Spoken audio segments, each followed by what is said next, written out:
Hello అండి. ఎవరైనా కొత్తగా మన ఛానల్ చూస్తున్నట్లయితే దీనికి ముందు వీడియో చూసిన తర్వాత ఈ వీడియో చూడండి. అప్పుడే మీకు స్టోరీ క్లియర్‌గా అర్థమవుతుంది. నేను ఈ స్టోరీలో మెయిన్‌గా చెప్పబోయే విషయం ఏంటంటే, రాధ తను ఒంటరి జీవితం గడపలేకపోతున్నానని, తనకి తోడు కావాలని, పెళ్లి చేయమని వాళ్ళ వదినని అడుగుతుంది. అది ఈ వీడియోలో మెయిన్ స్టోరీ. అడగడం కూడా చాలా పొలైట్‌గా అడుగుతుంది. ఈ వీడియోని చూద్దాం. వీడియోని లాస్ట్ వరకు చూడండి. ప్రతి ఒక్కరూ తప్పకుండా లైక్ చేయండి. వదిన, సిగ్గు విడిచి అడుగుతున్నాను. నేను ఒంటరిగా బ్రతకడం నా వల్ల కావడం లేదు. జీవితం మీద విరక్తి కలుగుతుంది. నేను కూడా ఇంచుమించు మీ వయసున్న దాన్నే కదా. నాకు కూడా భర్తతో సంతోషంగా ఉండాలని ఉంటుంది కదా. ఈ విషయం మీరే అన్నయ్యతో మాట్లాడండి అని చెప్పింది. సరే రాధా, నేను ఆడదాన్ని. నీ బాధ ఏంటో నాకు అర్థం అవుతుంది. నేను మీ అన్నయ్యతో మాట్లాడతాను.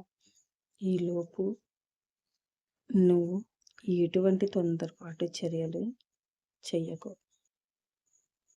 కళావతి రఘురామయ్యకి తన చెల్లెలు ఏ విధమైన మానసిక క్షోభ అనుభవిస్తుందో రఘురామయ్యకి చాలా వివరంగా చెప్పింది. వయసులో ఉన్న ఆడపిల్ల తనకి కొన్ని ఆశలు, కోర్కెలు ఉంటాయి కదా, వాటిని మనం అర్థం చేసుకోవాలి కదా అని భర్తకి నచ్చచెబుతుంది. సరే కళావతి, నాకు అర్థమైంది. కానీ ఇప్పటికిప్పుడు పెళ్లి సంబంధం అంటే ఎలా? కొంచెం టైం తీసుకుందాం. ఒక మంచి వరుణ్ణి చూసి దానికి వివరంగా రాధతో నేనే మాట్లాడతాను. అప్పటి వరకు నువ్వేం మాట్లాడొద్దు అని రఘురామయ్య కళావతికి చెప్పాడు. కళావతి భర్త మాట విని రాధతో ఆమె పెళ్లి విషయం భర్తతో మాట్లాడినట్టు కూడా రాధకి చెప్పలేదు. దీనితో రాధ వాళ్ళకి నా పరిస్థితి అర్థం కావడం లేదు, నన్నెవరూ అర్థం చేసుకోవడం లేదు అని అపార్థం చేసుకుంటుంది. నేనంటే వీళ్ళకి లెక్కలేదు. అంత ఇదిగా చెప్పినా కూడా నా మాట వినిపించుకోవడం లేదు. నా దారి నేనే చూసుకోవాలి అని తన మనసులోనే తనే అనుకుంది. ఆ రోజు నుండి పెద్దగా వదినతో, అన్నయ్యతో మాట్లాడకుండా ఏదో పోగొట్టుకున్న దానిలాగా ఆలోచిస్తూ దూరంగా పని చేసుకుంటున్న రంగడిని చూస్తూ ఉంటుంది. వీళ్ళతో పెట్టుకుంటే ఎలాగో నా పెళ్లి చెయ్యరు కాబట్టి నేనే వెళ్ళి రంగడితో మాట్లాడతాను అని రంగడు, మన ఊరి రామాలయం దగ్గరికి రా, నీతో పర్సనల్గా మాట్లాడాలి. నేను వెళ్తున్నాను, ఒక పావుగంట తర్వాత నువ్వు రా అని చెప్పి గుడికి వెళ్తుంది రాధ. రంగడు కూడా పనంతా ముగించుకుని గుడికి వెళ్తాడు. రంగడు పెళ్లి చేసుకుంటావా అని డైరెక్ట్గా రాధ అడుగుతుంది. అదేంటమ్మగారు అలా మాట్లాడుతున్నారు? మీ అన్నగారితో చెప్పండి, ఆయనే మంచి వరుణ్ణి చూసి పెళ్లి చేస్తారు అని అన్నాడు రంగడు. అబ్బా, అవన్నీ చెప్పడం అయ్యింది, వాళ్ళు పట్టించుకోకపోవడం కూడా అయ్యింది. అయితే మరి ఇప్పుడు ఏం చేద్దాం అనుకుంటున్నారు? ఈ గుడిలోని నేను ఒక పసుపు తాడు తెచ్చుకుంటాను. ఈ గుడిలోని నాకు నువ్వు తాళి కడతావా అని అడిగింది రాధ.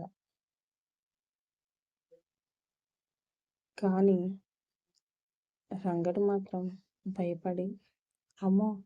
రఘురామయ్య గారు నన్ను చంపేస్తారు. నన్ను వదిలేయండి అమ్మగారు అని అక్కడి నుండి పరిగెత్తుకుంటూ వెళ్ళిపోతాడు. రాధ దిగాలుగా ఉండడం గమనించిన రఘురామయ్య, అమ్మ రాధ, నీతో మాట్లాడాలి. రా, ఇలా వచ్చి కూర్చో అని దగ్గర కూర్చోబెట్టుకొని, మీ వదిన నాకు అంతా చెప్పింది. మంచి సంబంధం చూసి నీకు పెళ్లి చేస్తాను. మీరు అన్నయ్య, నేను రంగడిని ఇష్టపడుతున్నాను. రంగడికిచ్చి పెళ్లి చేయండి అని అడిగింది. ఇంటి పాలేరుతో పిల్ల అని ముందు కాస్త కోప్పడిన చెల్లెలికి కూడా రెండో పెళ్ళి కాబట్టి మన ఇంట్లోనే ఉంటాడు అన్న ఉద్దేశంతో వాళ్ళిద్దరి పెళ్ళికి సరే అన్నాడు రఘురామయ్య.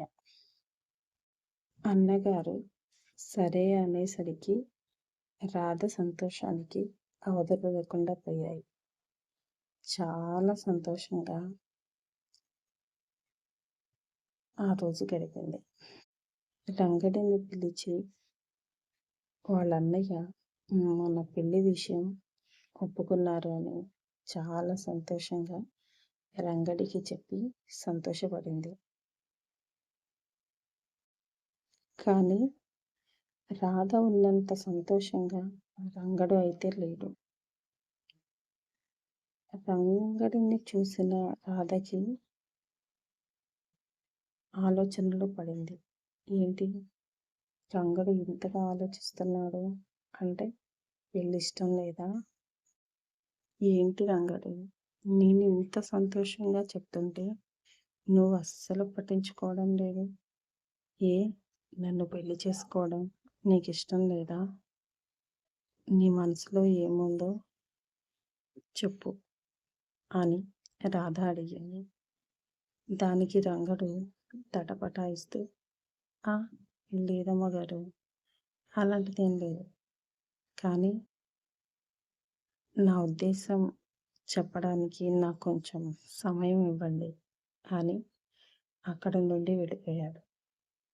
రంగడిని అలా చూసేసరికి రాధకి ఇంకాస్త దిగులు పెరిగింది. ఎందుకంటే రంగడికి తనంటే ఇష్టం లేదేమో అనే భయం మొదలైంది. వీడియోని లాస్ట్ వరకు చూసినందుకు ధన్యవాదాలు.